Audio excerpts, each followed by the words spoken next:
We have one of the best car guys working right now in games. You know, Mike Olson, he's done countless games before on cars. We chose 60 car bodies because we actually wanted to set that bar really high. I have never seen a kart racer with 60 car bodies. Plus the amount of customization we have, it's kind of unheralded in definitely the kart racing genre, and I think we stand alone even in the racing genre. In the previous games we've all worked on, a lot of times we were held back by the car manufacturer saying you can only modify cars in this way, and that kind of restricted users from being able to like play with the designs. And so we looked at other cars and then we said, okay, let's stylize it for our game. What does this type of car look like in the vinyl universe? We want to represent for the tuner culture. We want to represent for the muscle car guys, people that love exotic supercars, right up to ridiculous stuff like race a lawnmower, race a biplane, race a piece of cardboard. We went pretty crazy. Every car in our game is based off this chassis right here. You can see all of these little markers. These are all points that the customization system use. This marker right here, this is where the right front suspension gets attached. Right here, this marker is the steering wheel. You see how the body fits over top of that chassis. A lot of tuner guys out there know that term bolt-on. That's essentially what this is. It's a bolt-on customization system. We also decided to do parts that were much more fun and allowed the user to like do something that's a little different. We have hundreds of parts. You see all these little dots?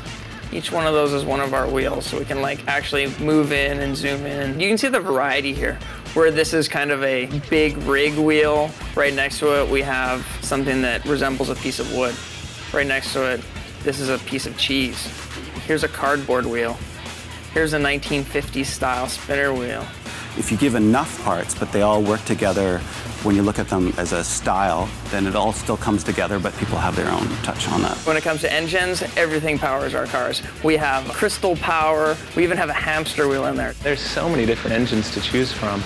It's definitely a challenge, but a fun challenge. Making something that isn't going to annoy the heck out of you when you're hearing it 24/7 racing it. Probably the eureka moment for me was when we did, some of the car customization stuff, like material properties and, color controls. You can place down a decal and then you can say it's metallic or you can say it's vinyl. By putting a sticker on the car, you can actually take that sticker and make it indent or even emboss itself. So even though it's a 2D element, you give it 3D properties. And we have a very cool layer system where you can go through and you can change the opacity, the specularity, and the reflectivity, how the light hits it. There's a lot of gems inside there. If you take a sticker and you make it transparent, but you increase the height mapping of it, you get a completely different effect than if that sticker was visible. So you can give your car like very cool bumpy effects or chrome effects without actually seeing the sticker itself. It's very cool.